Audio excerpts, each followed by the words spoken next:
Welcome back to Get Geekish. I'm Derek, and struggling over there is Bino. I am on the struggle bus this week. I just had my first ever bout with COVID and everything that goes along with it. So if my brain goes off on a random tangent, not that it always does that, then just cut me some slack. 3 years late, and it's kind of fitting because, I was just talking to you about our podcast, what we're going to talk about, and you had no idea. So welcome, Geekites and Swifties for this one. Yeah, we're talking about Taylor Swift. Yeah, partially this week on the podcast. Yeah, we'll be talking about Taylor Swift here, and you hadn't heard that she did the Eras movie, so she did the Eras, right? And then the Eras tour was a big deal. It was one of those huge selling concert tours, and sold out, going on. Super expensive, still going on. Everyone's heard about that. And you brought up this Eras movie, which I had not heard about. After reading about it, it's apparently a very big deal, but maybe I'd heard about it. I just assumed they were talking about the tour. It wasn't. All the Taylor Swift news I hear was about her and Travis Kelce, so everything's just like, oh yeah, her name's there again. Cool. Who's Travis Kelce? No, I'm just kidding. So yeah, we sit there kind of talking about this, and I guess this is our braggadocious moment. We both met her at different points in her life. I met her when she was going on tour for Teardrops on My Guitar and all of that with the first album at a small little place in Colorado called the Grizzly Rose. And then you met her years later when she was a little bit more of a big deal. Yeah, she was doing the Red Tour when I got to meet her. And she, one of those celebrities, she checked all the boxes of she was super nice, super friendly, super approachable. Everything that she did was classy when we met her for it, and maybe have a good soft spot, a good feeling for her. Mm-hmm. Yeah, when I met her, she was that kind of still shy, naive, little trying to get into it and everything like that. And there was, I wouldn't say the Grizzly Rose was sold out, but there was some good showing. But it was one of those ones where you could talk to her and. I don't know if this is still the case. And Taylor, if you ever, by whatever means, come across this podcast, is your favorite cheese still Swiss? Because that's the random question that was asked to you way back when during that was, what was your favorite cheese? And you said Swiss. So is it still Swiss, or have you moved on to different cheeses? It's the burning questions. I'm sure some of our fans could probably answer that for you as well. Probably. But right now the Eras movie just came out, I think, for early access. Not to date the podcast, but right now they're already saying that is the highest grossing domestic concert film ever, tallied between 95 to 97 million during this opening weekend. Yes, almost $100 million for a movie about a concert tour, which is still going on. Which is it's unreal, because you said that and I thought it wasn't a big deal, because I've heard a few in the past. I remember Katy Perry had one probably 10 years ago or something like that came out, where there was a movie about the Katy Perry phenomenon that came out, and it came and went in theaters, and it was doing some fan service, but it was not a box office hit by any means. It was in theaters for a couple weeks, and then they sold DVDs of it. But this is an experience.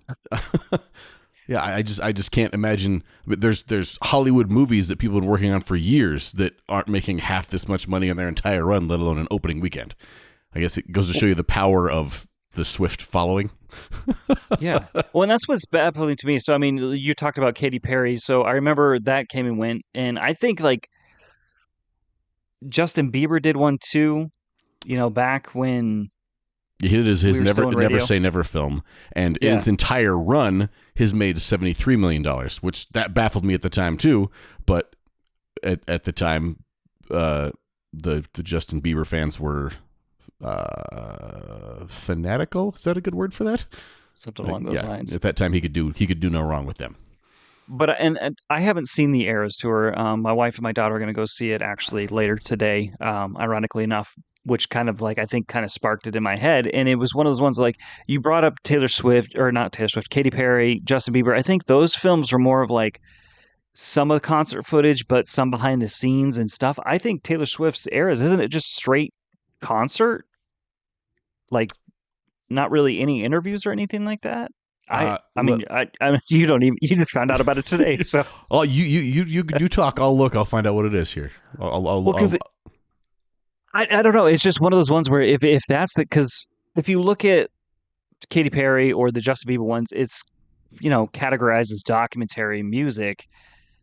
The Taylor Swift one is musical music, and I know that theaters are doing sing-alongs for it. I know Alamo Drafthouse is normally they tell you to be quiet. They also have one for like stuff like this where it's like this is now a loud zone. It's going to have people, it's a concert experience basically is what you're going to see. mm, And I feel like there's been some concert movies. Lincoln Park did one, what, live from Texas or whatever like that, where bands growing up, what we did like from Warped Tour and stuff. There's been compilations of like their concerts, and you're like, yeah, but I mean, for something like this, is this the new thing? I mean, and I guess because should go back. this is a way for people to experience the concert without having to go to a concert. Because let's be honest, as times have changed, going to a big concert is not the same as it was 10, 20, 30 years ago. Because if Right. you wanted to take, like, if I want to take me and my wife and my daughter to go see a Taylor Swift concert, I'm talking, Second mortgage. yeah, $2,000-3,000 worth of tickets plus merchandise, plus having to be down there hours early and paying for parking. I'm like, it's some people, myself included, the idea of standing in a parking lot for 6 hours waiting to get inside a concert with 65,000 screaming teenagers, it's not real high on my priority list. But the concert still might be really cool in there, because I will hand it to Taylor Swift too that at least back when I saw her too, it was one of those tours where everything was well done. There was a show going on. It wasn't just somebody on stage playing guitars. There was pyrotechnics, there was dancing and acrobats and actors and stage performances. All things all happened, so it was an actual experience. Your camera went off, by the way. Just Yeah, so you I know. just noticed that. Yeah. I just noticed that. And maybe that's, if they do this right, I could see that as being a success. If they could have this tour that has already gotten rave reviews from Taylor Swift fans of the actual concert itself being amazing. So here's this movie where they can do it a little bit differently, go a little overboard, and bring it to a whole bunch more people in other places. People that couldn't afford to see it, didn't get to see it. Maybe they loved it and wanted to go see it again. And if they make the movie an experience for people, maybe that'll work. Now, if it comes out and it is just a 2-hour movie of look how great Taylor Swift is, isn't she amazing? Look at her on stage. Isn't that great? This was such a great tour. You fans are the best. It's going to tank and be complete garbage. If it's just there to sell tickets and be another way of like, oh look, here's something else we can slap our name on and get some money from, it's not going to work. But if they create an entire another experience, maybe you're right. Maybe this is the future of how concerts will happen. And instead of having to pay Ticketmaster $37 in fees, we can just pay the movie theater $3 or $4 in taxes and watch it on the big screen. But here's the thing with that too is there still has to be a concert with a ton of people to enjoy the film, because I feel like if you went to the movie theater and you just saw a concert that was just a concert and not the crowd feeling that energy, because I think that's one thing that we've both been to a lot of I'd say we're concert connoisseurs, if you will. Mm-hmm. We've seen small bands, we've seen big bands, we've experienced the different energies from different shows.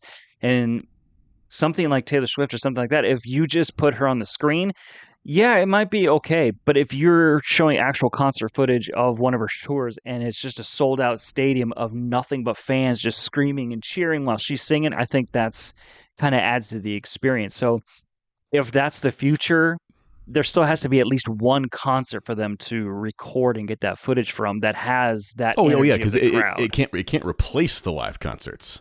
Yeah, but as an addition to, of a way to bring that concert to more people that didn't get a chance, because like they make a tour across thing. When you live in central Montana, how many concerts come through within an hour drive of where you're at? Very few. True. If you live in the middle of Kansas, how many big name touring acts stop in Wichita? Like, not many. So just being able to take that and just reach that just a little further out, and because that's what music has done now. It's with the advent of everything being available all the time on the internet, I think a lot more people could be excited about something like this and want to go be a part of something, even if it's not a tour coming near them. So, I mean, that brings up the other question too. I mean, because I know that they've done this at some theaters for some concerts where they've live streamed concerts, right? Mm-hmm. You know, is is that going to go that route too? Because I know, like with some of the EDM festivals and everything like that, they'll live stream some of the sets and everything, and you can tune in. And I know that some of them have also done like you pay a premium and you can get some exclusive access and everything like that digitally. Mm-hmm. Do you think that's also how things are going to go? Because, like you said, somebody in central Wyoming or Montana or wherever where you have to drive 3 hours to see a decent show, Mm-hmm. just logs in. Well, Or if we're talking money making ways too, and that could be beneficial for both sides, look at all these bands that have these huge hits or bands that are getting old and can't go on tour or missing members and things like that. The secret behind something like this working is having all that hype because, like you said, you need to be in a theater full of people that are excited to see it, so it has to be something special. So what if some of the bands, instead of doing the county fair tour of Remember Us when we were big in 1987, they just hype a concert like this and just get people from, select theaters nationwide, and they do this live stream thing all together or record something, put it together for those fans as just a party huzzah. Or you have a band coming out and they've got a new single they're going to release. Imagine if they did a live streaming event concert like this, and somebody like, I'm not a huge U2 fan, but U2's big around the world, and U2 is going to debut their new single at that concert. You can guarantee there would be a lot of people around the country and world that would be in that theater, front row center. Oh, the new U2 song, we're all going to hear it together. And to have that moment that everybody at the same time gets to all be there when it's first unveiled. Like, that could be and fun. that's kind of so. I just heard a fact about John Mayer. So he's touring, and it's been announced that he's going to play like a new song, but it's only going to be available at that show. That's how you're going to hear it because he kind of got burned in the past. Like he would release stuff and then the singles would get released before the album was even out. So then everybody already has all the singles and the albums out, and everyone's like, "Hey, we've already heard it." Mm-hmm. So I think that's kind of a cool thing too, is to be able to play a song, like you said, have that moment of like, we all just heard the song. Now we have to wait. We can't just download it now. And it's kind of going back to when we were younger and we'd go to a show, we'd have to either go buy the physical CD or wait until they released it. Mm-hmm. And, So and I trying to kind find of songs words when you heard a song and oh yeah, it was a song that they said something about dropping on a boat and I don't know what the lyrics are, but it has this really great beat, and you have to wait like 6 months till the album comes out and listen to it. Like I yep. don't remember what it sounds like anymore. Well, so also to kind of go aside, like this Taylor Swift Eras film is almost 3 hours long, right? The Oof. tour itself is more than 3 hours long, and it's coming from each one of her albums through her different eras, right? That's the Eras turn. She sings 44 songs over those 3 hours plus. How many artists do you think could do that commitment? Because I mean, she's been doing this since March, and it's going on until November. So she's coming up to the tail end of her Eras tour, but she's been doing 44 songs each session for more than 3 hours. It's commitment. And to talk about how many other bands could come up with 44 songs that their fans actually like. Right. True. So I mean, that kind of got me thinking because I was thinking, I was like, what other bands like could other bands do this type of thing? So recently, actually it's really cool. The Talking Heads, Mm-hmm. they have a concert movie called Stop Making Sense. I didn't know about it, and I went and saw it at the Alamo, and I know more Talking Head songs than I thought I knew actually. Mm-hmm. But it's basically just one of their concerts, and it's just like an hour and a half of just that concert from start to finish. And it was kind of cool because I was like, all right, and this was done in the 80s. So I was like, okay, I know that there's bands out there that have Well, it's the production value, and I don't know if this thing has a story that goes along to it, or just gives more details behind the songs or something like that. Because maybe is there interviews mixed in with it's playing and then telling the backstory behind it or where it came from that gives you that full immersive experience into it. Because every band when we were younger in the like late '90s, early 2000s, every band had the concert DVD of here's the set of our new album live in concert on film, but it was just somebody with a video camera in the middle of the crowd recording the whole performance or mixing shots from the stage, and every band recorded those things. But outside of the diehards, nobody cared. It was never theater worthy. It was never released anywhere outside of the band's merch store. It was just one more thing you could find. But this is a primed and polished, thousands of people working on it spectacle show. Like, well, and that's the thing too, is like that's what I'm confused about. I don't think there's any tours, any interviews or anything like that. Because like with the Stop Making Sense thing, I thought that's what it was. I thought with Talking Heads they're going to give backstory, talk a little bit about it. No, it was legit. It started up with them, and it was a cool thing because the way that they did the concert was it started with him, and then they kept adding stuff behind him and everything like that, and then adding band members onto the stage. So at the end of it, it was this full on thing, which was really cool. But thought there was going to be like interviews or talking about it. No, it was just a full concert. I was like, I still enjoyed it. And I was like, okay. I think with Taylor Swift, it's the same thing. It's going to start out with her maybe talk. I think like the interviews is like, I think she does talk on stage a little bit about like, oh, we're going to go into this and this and this from what I've seen from clips. I think that's what it is. But I think that's it, which I kind of like because I don't know, when you're watching some of the concert films, like you said, growing up in '90s, early 2000s, you could buy a CD that also came with that DVD, like it was a special package of like, oh, check out this live from concert, and it would be like shoddily put together, and they'd play like 30 seconds of the song, and they would cut into an interview real quick of like, oh yeah, that day, I was totally not feeling good, and I was on cough syrup, and then go back to the song, and you're just like, yeah, or you imagine the thing of the one song finishing up and then cut into like a cheesy 90s graphic. Hi, I'm Taylor Swift, and this is my new single, Runaway. You can see it on tour this year.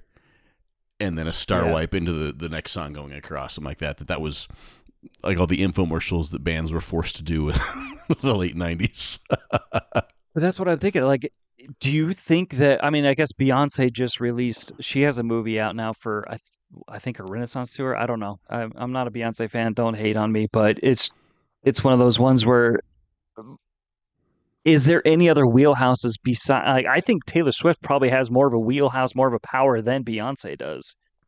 Maybe 5-6 years ago, maybe not. But I think she's one of the biggest influencers in the world right now, and it's because she crosses different demographics. It's not just young people. There's older people. There's pop people, there's country people, there's rock people, there's now lots of sports people, there's all these different things. And partially because she doesn't make a whole lot of enemies because she is a fairly delightful person, I think.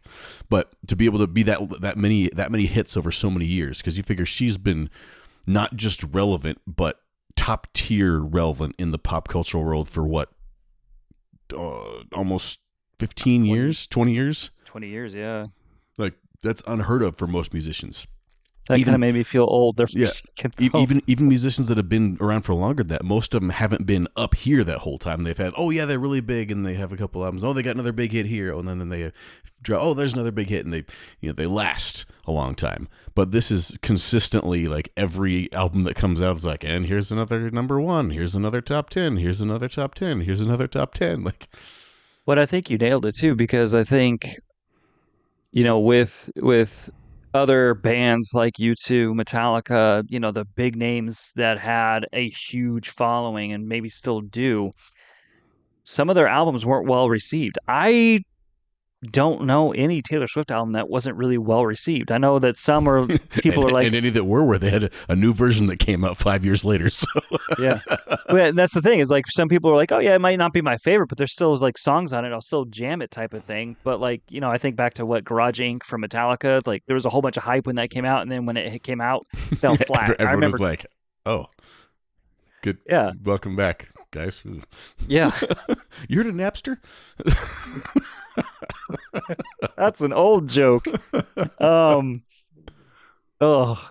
my soul. But yeah, I mean, you're right. I mean, she's also been able to cross over because remember when she first started, you and I were both on Hot AC, adult contemporary. Hmm. When she first started, she was in the country world, Yeah, and it was like and then pulling for teeth to bring her over from country. We got flack for it. Like, yeah, and then all of a sudden we started playing what Teardrops on My Guitar, right? hmm That was the the first, non country version where they take out the banjo intro, yeah, which the top 40 edit.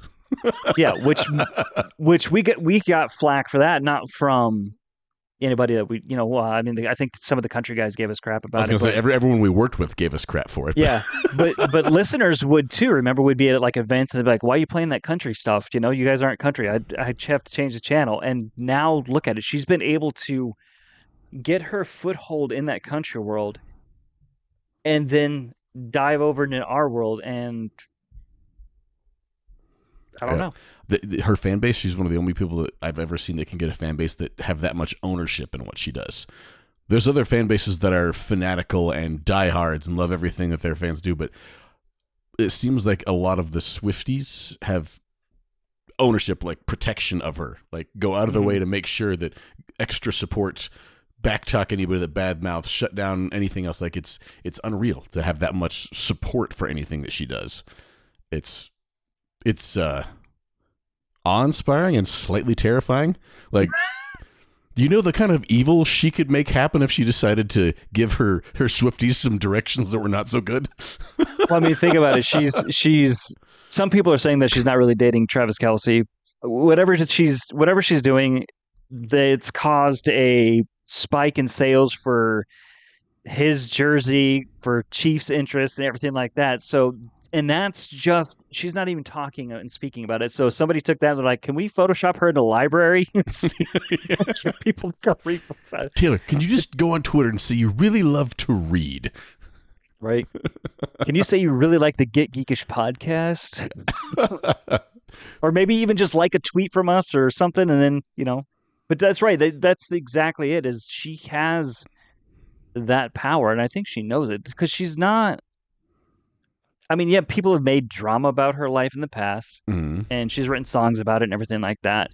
But she's not really a button pusher, not from what I've Yeah, seen. yeah, she's not out there making enemies with people. Even like you said, with the country said, I think after the reason she survived in country and moving away from country was she never claimed to be this, rough and tumble backwoods country girl that's making her way in the country world. And then it was I'm just making music from what I like to, from my heart. I'm just doing what I like to do. Like, I was sorry if you don't like and it. started writing songs. Yeah, so it's interesting to watch that tale and perspective when everyone's talking about this Eras movie tour. I just found some stats on it too of how big it is compared to the other concert movies. They're saying this one's going to make almost $100 million in its opening weekend. Number 2 was the Justin Bieber one for Never Say Never, which made $73 million. Yeah, $73 million. And the third is Miley Cyrus's Best of Both Worlds, which made $31 million. So from number 1 to number 3, it's more than triple what the number 3 movie made in its opening weekend. And for all of movies of 2023, this opening weekend is, if it hits that number, will be in the top 10 movies top 10 movie opening weekends for this year, and if it goes a little higher, could make it to the top 5 opening weekends for movies in all of Hollywood for 2023. What are the chances that this passes a Marvel, or I mean, it's already probably passed a Marvel movie, but like well, overall, Endgame level? I don't think that's possible because this is one of those. It's like you said, an experience. I don't think this is something that can be in theaters for 4, 5, 6 weeks and still have that same amount. I think this is going to be a weekend or two, maybe a month or something like that. But I don't see how this many people can't go see this concert, 3-hour concert, repeatedly. I just can't. You'd be surprised. I know. I say it out loud, and I'm like, maybe could they do that? But yeah. I mean, look how many times people saw like Endgame in the theater, right? And that's a 3-hour movie. Or like every time they re-release Titanic, which is a 3-hour movie, people go see it. So I don't know. I mean, I know that with Alamo, because I'd been looking at tickets when they first announced it, and Alamo's been sold out at a whole bunch of different locations for this movie which it technically comes out next week. This is like the early access weekend, but it like comes out next weekend, and it's been sold out for like a month, 2 months, Mm-hmm. and it just I don't know. I think it might not be in game level, okay, but I think it's going to be up there for what it is. I think it's going to be monumental. I don't know if it's different for Texas than it is here in Colorado, but I could go get tickets to see it in 45 minutes. And Oh yeah, there's no, that's what I'm saying. Is early access weekend, I was able to get tickets like same day. uh But like, if you look at next week, I don't know about there, but here, like at least at the Alamo Draft House, which is like you said, you've been to an Alamo, it's a different experience type of movie theater than just a Cinemark. uh So maybe that could be it. But like, yeah, Cinemark, I had no problem getting tickets, but there was still quite a few people getting tickets. What's I was just saying, the one that starts in 45 minutes, there's 7 seats sold in it. Okay, But I don't know. I'm wondering if they were expecting too much because I'm looking through 5 or 6 showtimes and they're all, one of them has about 20 seats bought up, but most of them are You also got to think not too. full, to say the least. I bet they did over expect some of the stuff because there's not really any movies, big name movies that came out that would draw people to the theater right now. So maybe they're like, oh yeah, Yeah, well, let's just add another Taylor Swift. and they have 12 showings of it at the Fort Collins Theater today. 12? Yeah. Oh, they should have done 13. That's her number. I think that might have been a slight over exaggeration in how many people were going to go to it. Okay, well, regardless, she's already at 100 million, right? Mm-hmm. For opening weekend. And they're, like you said, at least a couple more weekends they'll get out of this. So it's probably going to, I mean, you take that and you take what she's already made on this Eras tour, and then you take what she's going to make when they release this to DVD. That's, I don't, I, It's best I'm going not to say, it's best not to think about how much money she makes. I don't think that there is another artist like this that could come close. I right now I don't think so either. Has there ever been? Well, I see. Again, it's a different world. When you go back into the 70s, 80s, 90s, a lot of bands had that kind of problem because they were such a thing. And but it was, everything was so limited. There wasn't the feasibility to do something that big, that widespread. The technology just didn't exist. You couldn't make a movie about a concert tour and release it before the concert tour was done. That was unheard of. Like, everything took a lot longer to make. There wasn't the distribution for it. It was impossible. It wouldn't have been able to do. But there were people that could sell out back to back stadium tours or play one city and just play there 6-7 nights in a row and have that stadium full every day, people camping out and driving across the country to go see it. So I think there's been, in the past. I mean, look at the Grateful Dead and their followers when they were at the heyday of people. People are still following around, but. Well, I mean, even look at, I guess, Dave Matthews too, because like he would sell out the Gorge in Washington, is that what it's called, or something like that, so. Mm-hmm. And Red Rocks multiple nights. So I guess there's still artists that will have that carry, but like I don't think like you said, like they'll still be successful, but not to T-Sway level. Like, no, well, I think what might be doing is I think she might be learning a little bit from how K-pop is so successful and how it works over in there, because those K-pop bands, it's a whole production of how it goes on, and they create that kind of sense among the fans. And I think she's learning some of the stuff they've done and trying to pull a few things here and there that's working very well for her with worldwide audiences. True. Well, you remember how, I don't know if you ever had this, like, when you went to a concert and they'd be like, hey, we're recording this tonight for our live CD or something like that, and you're just like, yeah. Were you ever part of those? Oh yeah, and you'd go scouring, trying to find at the time the bootleg version of the concert at the Ogden Theater in Denver, and I was there. Yep. I wonder if you could hear me when I was screaming. Yeah, like what it was like Panic at the Disco when they did their first tour. They released like a little thing from Live at the Fillmore. I was like, oh my god, I was at that show. But can you imagine somebody's like hears about the Eras Tour movie, right? They're like, oh my god, I'm gonna be in a movie, but the movie's already out and they have tickets in November. They're like, oh, this is baloney. This doesn't count. I don't. So if we took Taylor Swift and put her back in time to the '70s, do you think it would still resonate the same like this? Like without the uh, social media and the technology and everything like that? I don't think it would. But don't get me wrong. I'm not saying her music's bad by any means, but it was a different style and a different time, so it would have had to been way different to be successful for that. But half of the reason that she's created these fans she does is because she has the personal quote unquote connections with them, the social media connections, the in person, the behind the scenes things. All of these fans feel like they know her, feel like they're best friends with her. Yeah. In the 70s, you didn't get that with the band. Unless you actually were best friends with the band, you didn't get anything other than newspaper clippings and maybe an interview at a concert or on Johnny Carson or something like that. You didn't get to see them, showing off pictures in their bedroom or talking about how they're writing a song on tour, or literally go off stage and then break down in tears about something just happened at their show and share it with everybody. Like she's just created that personal connection with all these fans. Think that they are, I'm friends with her. Everything she does, I love. I want to hear more about what she does.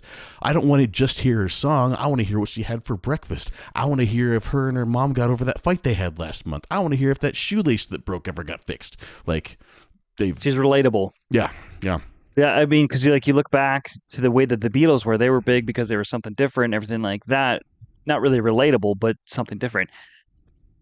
Taylor is very relatable to a mass amount of different demographics, like you've said. So, and it's not it's not people are liking Taylor Swift to like her because liking Taylor Swift makes you cool or something like that. Because at the same point, for every person that says I love Taylor Swift, there's somebody else that says I hate Taylor Swift. How could you like that garbage? And it's very polarizing as far as that goes. So it's not like it's not a class or a status factor of I like Taylor Swift, so I'm in the cool kids club. Like, I think we just came to a realization on this Get Geekish podcast, and I think it's breaking news. You're going to hear it here first. Taylor Swift is bigger than the Beatles. I mean, I would say probably has more sway than the Beatles did in their heyday. I wasn't around at that time, but it seems like that might be the case. And this is coming from people like you said. We like Taylor Swift. I like Taylor Swift, but I'm nowhere near obsessed or Swiftie. The idea of the things we've been talking about that a lot of our fans love, not my cup of tea, not my jam. I'm not on a personal level following all of her Instagram accounts and follow stories like, oh, she's got some good songs. She was nice in person. Cool. Puts on a good show. That's as far as it goes for me, but it's interesting to watch from afar, and with our radio experience, knowing what some of the behind the scenes goes and what's happening it's fascinating to watch this whole thing unfold. When there's so many other stars that are doing everything they can to claw and tear away every little piece of fame and every minute of alignment they can latch onto, and then have her in the back just like, yep, I'm just doing my thing, and commanding armies. It's ironically not about the clout for her, but she's got a lot of it. She's got a lot of it. Was that a Taylor Swift quote or something? No. Okay. I don't think so. Was it? I don't know. I thought you were making some pun. You had that look in your eye. I'm like, are you trying to call me out for not knowing stuff again? No, I was just thinking because like you nailed it. You have these artists who were big, who are trying to stay relevant. They're trying, like we know how we've talked about in the past with TikTok and marketing and trying to get they have to get so many likes on TikTok before they can release their album, blah, blah, blah, blah, blah. She has little to no effort to do any of that. Yeah. And what was one of the albums just releasing it for free on her social media account? Like, wasn't that the 2 albums ago or something like that? That it was just like, oh, I just made a new album, so here you go, enjoy it. Yeah, she did like a surprise release. Like, here you go. Nobody knew about it. It's like, here you go. Yeah, and she made a lot of money, but there was no strings attached to it. It was like, if you like it, download it. It's yours. Yeah. What? Back in the MySpace days. Good old Colby Clay. Well, so we think we learned a lot today. I'm severely out of touch, and Taylor Swift is huge. And I'm interested to see how this whole Eras thing works out. I'll have to get this podcast posted quick enough so it's not out of date. Yeah. Too bad. Well, and it would be fun too to come back, a few months later and see how wrong we actually were and how much money it actually made and everything like that. And Yeah, we come back in 6 months and it's still playing in theaters worldwide. we'll be wearing Taylor Swift merch and yeah, something like that. Yeah. But let us know, what do you think? Are you a huge Taylor Swift fan? Do you not like Taylor Swift? Do you not care about Taylor Swift? Are you going to see this Eras tour? Like, is this something that you think needs to be seen? Like, let us know in the comments. At Get Geekish, we're on all the social media channels. You can find us there and jump into the conversation, and we would love to hear from you. And Taylor, if you could comment on your favorite cheese, just so I have an update on that, that'd be great. Swiss. Thanks. Hey, thanks for listening. We truly appreciate it. Don't forget to like and subscribe to the podcast. Find us on social media at Get Geekish. And if you want more podcasts, we got plenty of them.